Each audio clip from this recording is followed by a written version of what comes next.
Hello, my name is Gerry Ross. I'm a physiotherapist and I founded Ross Physiotherapy Solutions in Georgetown, Ontario. This recording is intended to be of assistance to patients who are working with us who are recovering from knee soreness. The information here is intended to be helpful in the more sensitive part of the recovery process. So you're working with one of our therapists so you know that this is appropriate for you to do. Step one. The other things I'll cover will include ways that you can conduct your daily affairs so that your knee is not as aggravated as it would be otherwise. If you have a sensitive knee, your physiotherapist will discuss with you whether the use of a cane or a crutch is appropriate. You may also, it may also be recommended to you that you utilize a simple compressive sleeve over your knee with a cutout for the knee.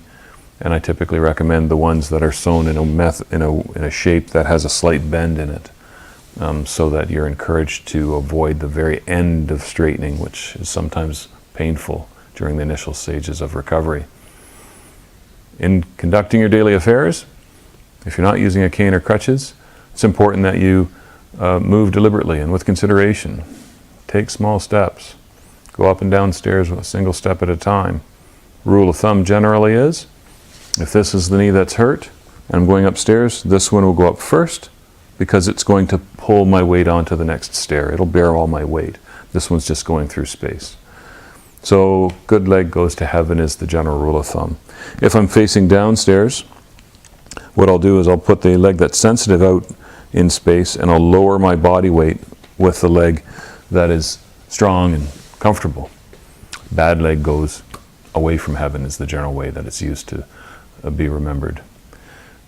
In terms of positioning your leg when you're resting, or if you're perhaps sitting, I'll suggest to people that they get a towel or a pillowcase, roll some towels and put some elastics around them, slide them in either end of the pillowcase, and then if they are sitting, let's say that this is my affected knee, I'll put the pillowcase with the towels under the end of my thigh, and my leg will be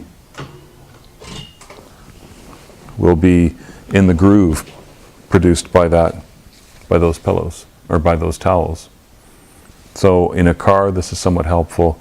In a chair it's somewhat helpful so long as your chair is low enough that your weight of your foot goes on the ground. And I'll choose to use the other knee here. When you're relaxing and perhaps trying to get some relief or applying heat or cold, whatever has been recommended to you, having your leg supported in that way is helpful and comforting to people as well. You may be asked to start moving your knee. So there are methods to do that where you're in control of your knee movement. They include, let's say I'll take this knee as an example. If I wish to straighten this knee, I can sit on the side of my couch. I can put my leg up on my couch, hold my thigh with my hands, and direct my straightening of my elbows so that my knee goes down toward the surface that I'm supporting it on. General rule of thumb, start from as comfortable a position as you can find. Move with care and consideration and anticipation of the development of the sensitivity toward the direction you've been told to go toward. When you feel the beginning of that sensitivity, you focus on relaxing at that point and maintain your focus for about 10 seconds or so. Then bring it out. And hopefully over that 10 seconds of focused relaxation, the sensitivity that was present at the beginning of that period is reduced by the end of that period. That means you're doing a great job at getting control over those muscles that are excessively protective. And that would be repeated 9 more times. General rule of thumb is 10 repetitions, 10 seconds, 4 times a day, or otherwise with meals and before bed if you need something to remind you that it's time to do it. For bending your knee, you have some choices. You can lie down, take the hook of a cane, or perhaps a strap, put it around your foot, and you can use the force of your arm to ease your knee up to this point of just slight sensitivity as I described earlier. Okay.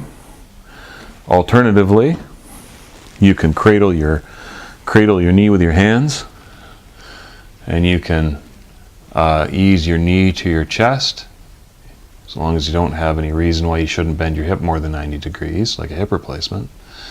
And you can ease your heel down to your backside. You may have your hands underneath here to support the weight of the leg so that you don't apply force that's beyond what you can relax to.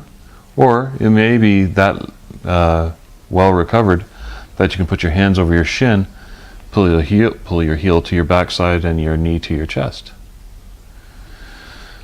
Same principles apply in terms of how long to hold it for and to what degree you move into discomfort. So I hope this augments the work that you're doing with your therapist. Good luck.